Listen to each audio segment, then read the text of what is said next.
who spoke to me at our Newtonville meeting, and he agreed to speak to us tonight. He's an excellent speaker, and I heard even a better speaker is his sister, Michelle Wilson Washington. She's going to open up for Evan, so I'm going to bring him up.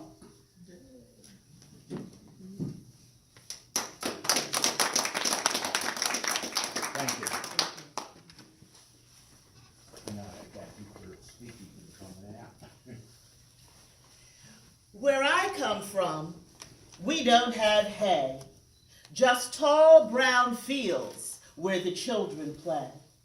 And we have long, long, dusty roads where you can just walk and unburden your soul. And we have a black velvet of a night stretched around a honey of a moon with stars as bright as a bride when she first faces her groom. We don't have movies and theater and art of that kind, but we have tranquility and peace of mind. Good evening, everyone. Good evening. Good evening. My name is Michelle Washington Wilson, and I'm here with my brother, Evan Mitchell Washington. And I want to thank you all for inviting us out tonight. And I don't know, Mr. Bates, we try not to have a competition on the family over who's the best speaker. Okay. But I am glad to be here this evening to share some information with you about my hometown, which is Newtonville, New Jersey. So I'm gonna just hit on a couple of areas of interest. Newtonville has a long, beautiful cultural history, and like we say in church, you can't tell it all in one time. So I asked, what time do you end? I was told, take as much time as you want, but my brother already told me he's leaving after 45 minutes. So I will bring you some information basically about the farms that brought us to Newtonville and drew us to this area, the churches where we served, the fun spots like the Sandale Country Club and Feeney's Oak Grove Inn, the Square Club, some of the great foods that we shared, and some of the folklore of Newtonville, New Jersey, which of course is not complete without talking about the fire. I'm going to start by telling you a couple of things that you probably already know about Newtonville. Newtonville is in the far northeast corner of Buena Vista Township. It borders on Folsom Township and Hamilton Township. Currently, the population of Newtonville consists of people that where 67% of the population has a high school degree or higher, with 12.9% having bachelor's or associate's degrees.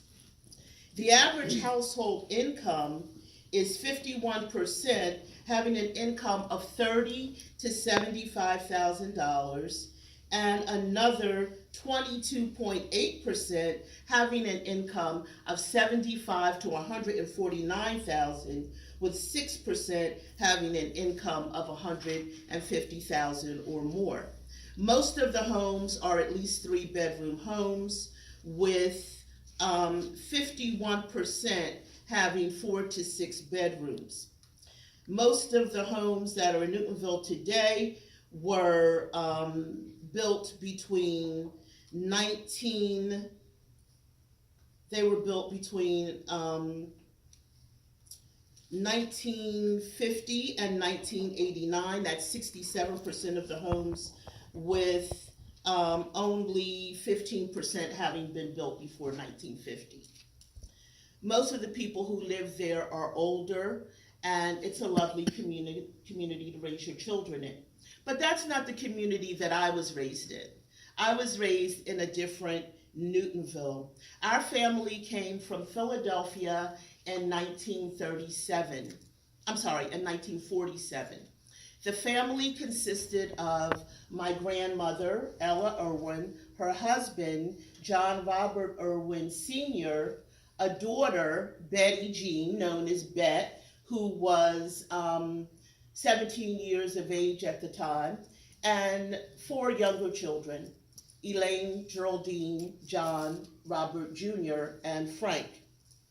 All of the children were educated in the Buena Regional School District, and I actually bought my mother's yearbook in because she graduated from Vineland High in 1950, and I graduated from Vineland High in 1973. I know, I don't look like it, but I'm really that old.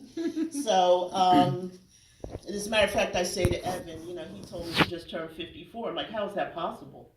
I'm only 39 and I'm older than you.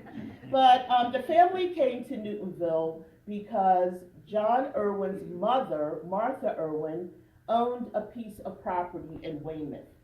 And the story goes that there was a realtor in Philadelphia who sold land to black people from Philadelphia in Weymouth. And because a lot of people were functionally illiterate at the time, he would take the opportunity to kind of make his money back by showing up and saying, you know, your payments have been late and we're going to repossess your land. When he went to Martha Washington's house, she greeted him with a double-barrel shotgun. It was a very short visit, and that piece of property remains in the family today. It's out on Malaga Road between Strand and Venice Boulevard. So John and Ella moved their family into Newtonville, and they built a little 3-bedroom house. It was very, very small. It was really nothing more than a shack. There was no running water. There was no indoor plumbing. There was no electricity. So I guess John rethought this thing, and he returned back to Philadelphia, the land of bright lights and bathtubs, and the family was left there in Newtonville.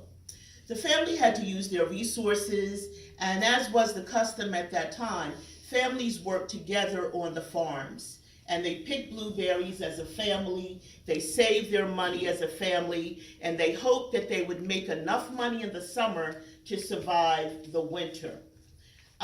They would prepare in the summer by, you know, having a garden, growing their own vegetables, and hopefully gathering enough firewood to last them through the winter. Winters were much more harsh at that time, and so it took a lot of work to keep the family together.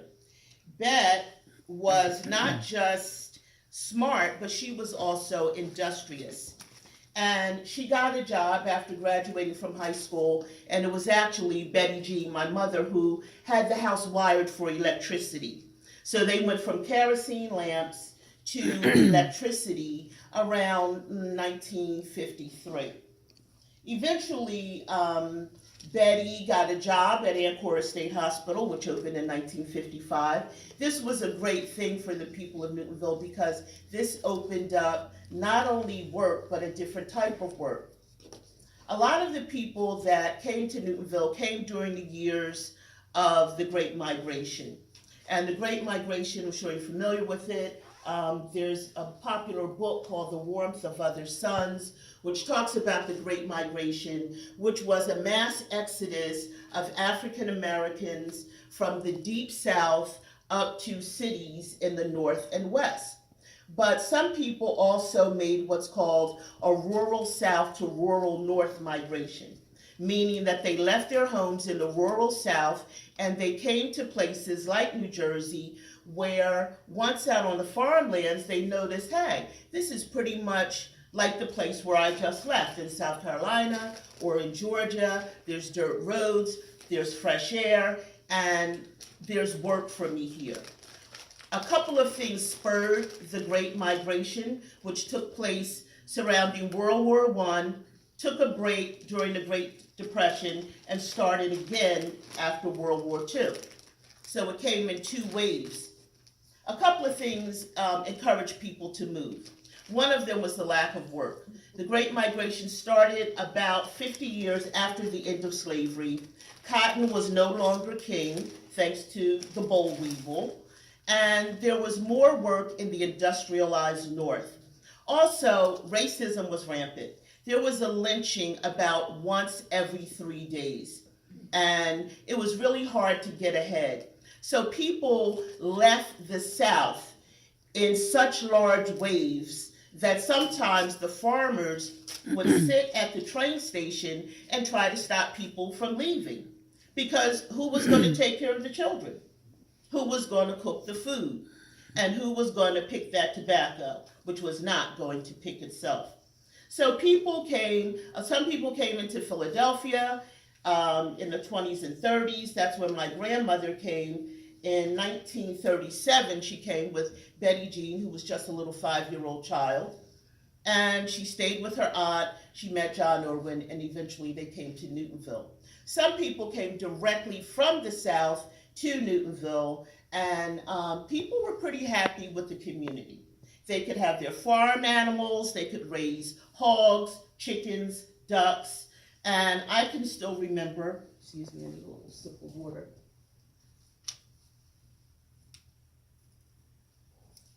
I can still remember the older men in the community who had horses and wagons even up into the 60s.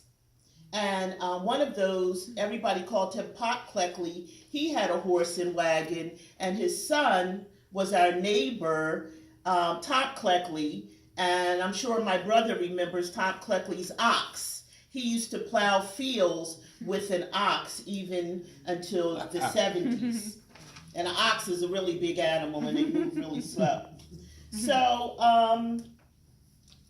we lived in Newtonville. Newtonville School was where we were educated, and I like to say that I got my best education at Newtonville School. Ellen Lucille Brown was our teacher, and Newtonville School at that time was a one-room schoolhouse, and when I went, there were 2 grades there. At one time, there had been as many as 4 grades taught at once by one teacher. So you had to pay attention and you had to behave. Miss Brown ran a strict school, and she did not mind applying that Board of Education to your seat of knowledge. A switch was her weapon of choice, but if she didn't have a fresh one, she would take that ruler out and tap those little legs until you got in line. I cannot share with you whether or not I was ever the recipient, but let's just say that I learned how to sit up and shut up. I can still remember the day that the superintendent of schools, Mr. DiDomenico, came and brought us the new American flag with 50 stars representing the 50 states. And I can also remember that at that time, prayer was still in the school, and each morning, one student would lead the Pledge of Allegiance and select either the prayer or Bible verse that we would do that day. So it was a different educational experience. Miss Brown not only taught us educationally, but she taught us socially. And she had to make sure, she took it as her business to make sure that we were prepared to integrate the other schools in the area, which were Minatola, Landisville, which became Danini, and the Buena School, which is now the Milanese School. So she made sure that we got our 3 R's together, and I went on to Minatola School number 2. Nobody thought it was strange or odd not to have running water, because most of your neighbors did not have running water or indoor plumbing. And we had a hand pump in the backyard. And I don't know if you've ever used a hand pump before, but a hand pump is a give and take situation. In order to make that hand pump work, first of all, the best idea is to leave the handle in an upright position, which keeps the water from going back down. But if you don't leave the handle in an upright position, then you are going to have to prime the pump. You have to pour some water in to get some water out. And that's sort of how it is in life. Hand pump gives water once been primed. handle down, water up, knock, receive, seek and find, your hand swings in rhythm with mine. Cool, drawn from deep in earth, satisfying all my thirst. Heart and heart beat sync time, and the pump gives water, once been primed. You know a pump gives water, once been primed. Handle down, water up, knock, receive, seek and find, your hand swings in rhythm with mine. Cool, drawn from deep in earth, satisfying all my thirst. Heart and heart beat sync time, and the pump gives water, once been primed. And the pump gives water, once been primed. And the pump gives water. Once been primed.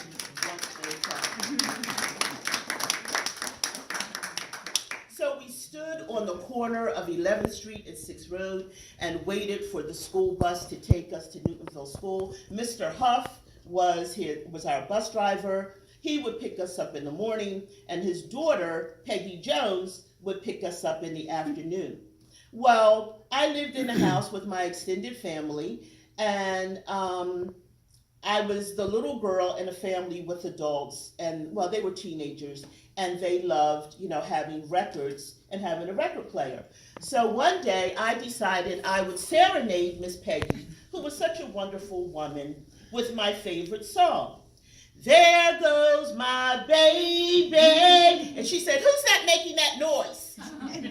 And she said, you better stop that noise right now, or I'm going to tell Miss Brown. And I was like, Miss Peggy, I couldn't understand why she didn't want to hear this wonderful song from a 5-year-old. But Miss Peggy was not interested, and she was not involved in distracted driving. On the corner of 11th Street and 6th Road, there was a very large oak tree, a big oak. And this is where we gathered to catch the school bus. We played baseball, and the big oak was third base. When we waited for the blueberry bus or the blueberry truck to take us to the farms in the summertime, we stood beneath the shade of the big oak tree. It's gone now, but I will always remember the big oak. Big oak bends up with the sun as it rises, reaching with spirit and growing through grace, gleaning from life King Solomon's wisdom, moving the sky by claiming its space. Children climbed up to play house in its branches. Lovers were fire in the cool of its shade. Old women sat under, exchanging gossip. Old men shoed horses, applying their trade. I walked beside it as evening dust settled upon every thistle and every smooth blade, sharing the fortune of every good morning, reaching with spirit and growing through grace. There was an old mansion in Newtonville, the Budd Mansion. It had been built during the Victorian era, and it had 7 bedrooms and a very large, beautiful wraparound porch that went around 3/4 of the building. And it was said that it was the summer home of the Budd family. Now, there were 2 Budd families that were very well known in Philadelphia. One was the Budd family that made the railroad cars and actually constructed the first steel automobile. At one time automobiles were made from wood. And there was also the Budd family that owned the Budd movie theaters.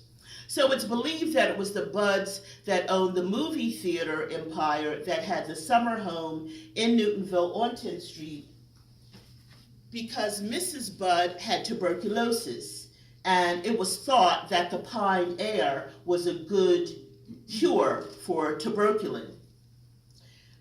Around 1962,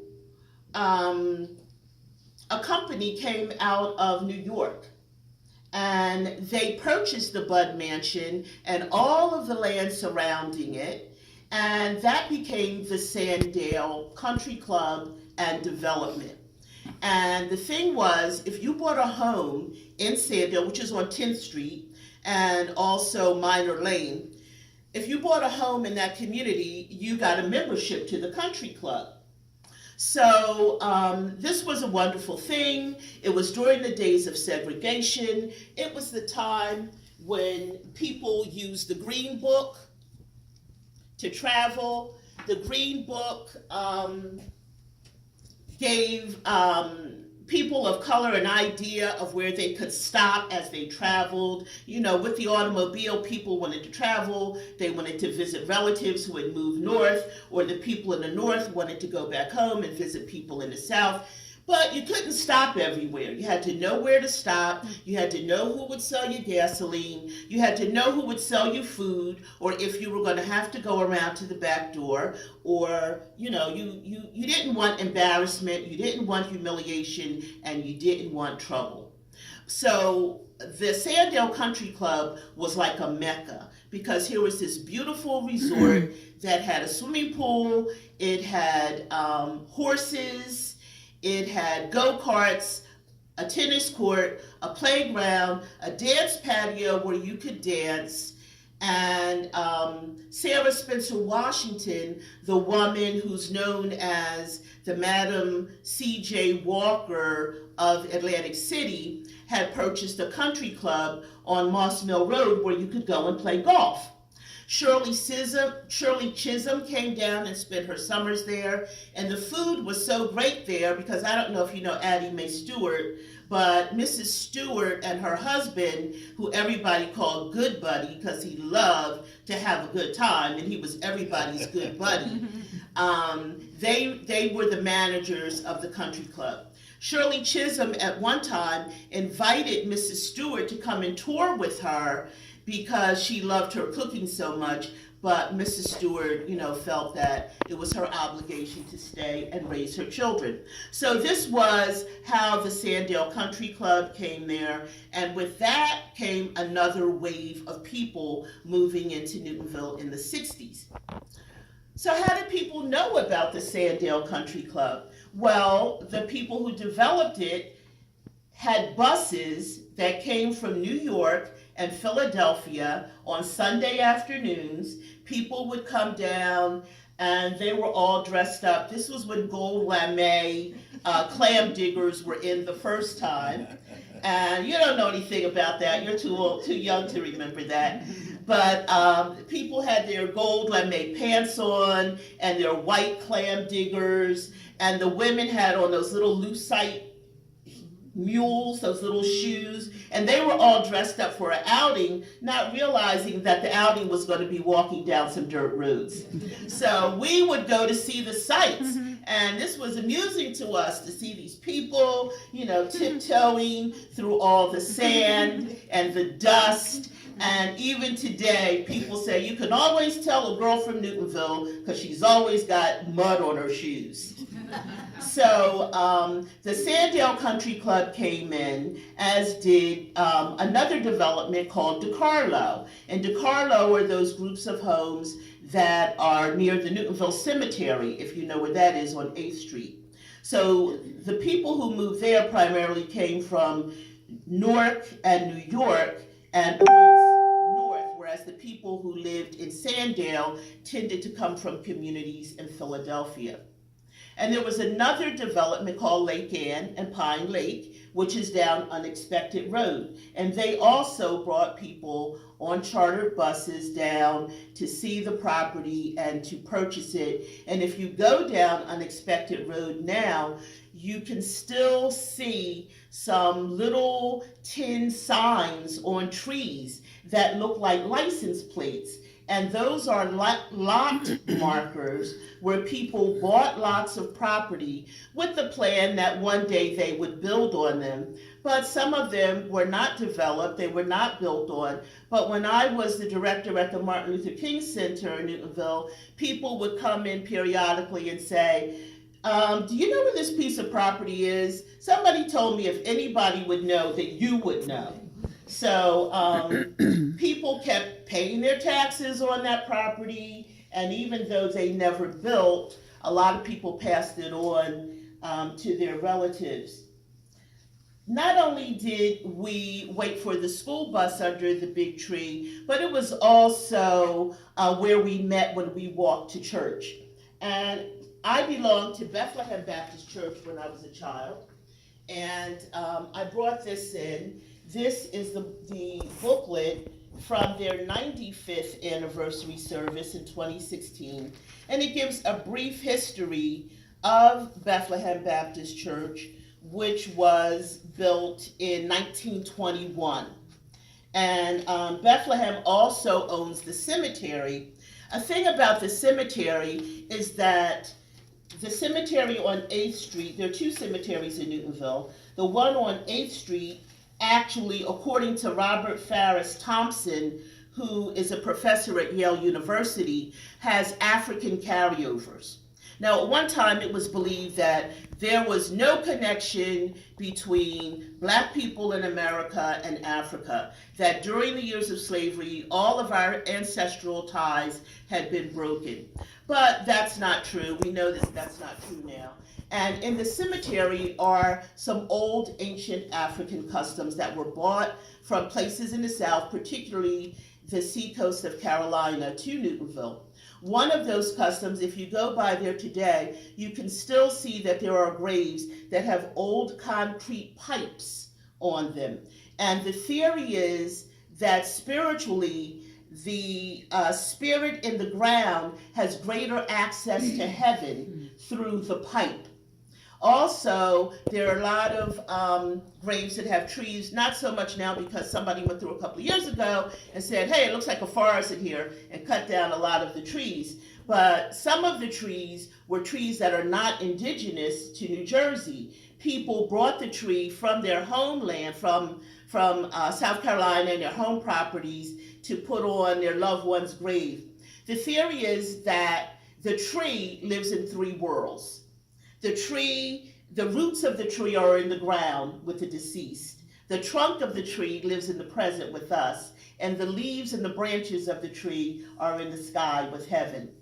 There's also another carryover that was putting broken glass or white stones on the grave. This was to reflect evil off of the grave and, let the light come in, but the evil not be able to enter in because of the broken glass and the light that it emitted, and so that the soul could rest in peace.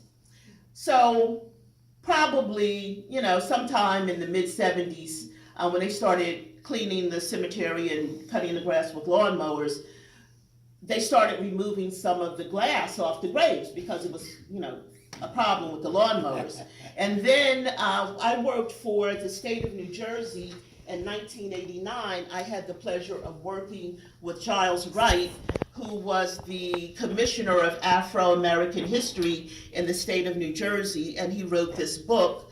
And we were working on a project for the New Jersey Historical Commission as well as the New Jersey State Library. And there were a panel of experts that met in Trenton, and we talked about the Newtonville Cemetery. And when they heard about the cleanups, they said, hey, no more cleaning.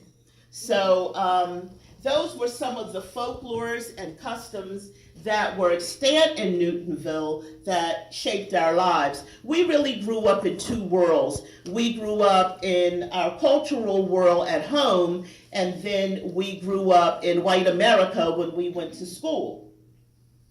There was in 1963, as a matter of fact, the anniversary is coming up, April 23rd of 1963, there was a huge forest fire.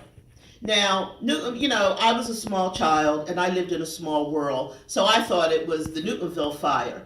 I've now come to learn that the fire went as far east as Bargaintown. It went all through Nesco and Mullica, and it did quite a bit of damage. It's one of the largest forest fires ever. And people kind of thought the fire was magical because it burned, totally destroyed some people's home while the next door neighbor's home wasn't even scorched. And it burned there had been a Methodist church on Jackson Road in Newtonville that was destroyed by fire. So, and that was the white church. So people said, oh, it had to be a magic fire because the white people's church got burned down, but our churches didn't. So that's why there's still that cemetery on Jackson Road near 11th Street. That's the site of the old Methodist church, and that's where the Chamberlains, Mr. and Mrs. Margaret Chamberlain and Wallace Chamberlain Sr., are buried there. Mrs. Chamberlain ran Chamberlain's store, and she was the postmistress. And when she moved into her new home, she took the post office with her. And that's why the post office in Newtonville is in someone's home. It was originally in the general store, and Miss Chamberlain took the post office with her.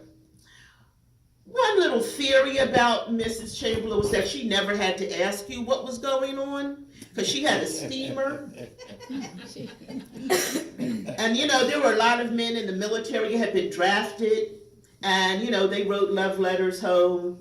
And Mrs. Chamberlain knew all about the romances even before you did.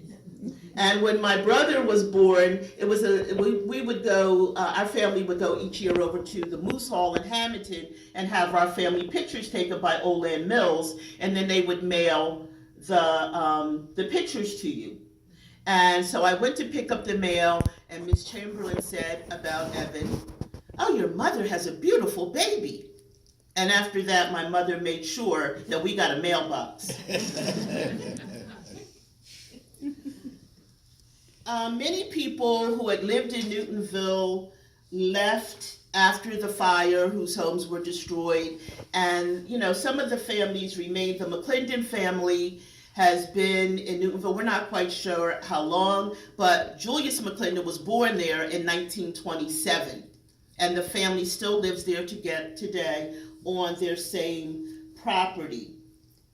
Newtonville afforded us a type of freedom that you couldn't have anywhere else. You could have the fresh air and the animals and the chickens and the barbecue in the South, but you also had a sheriff and the police.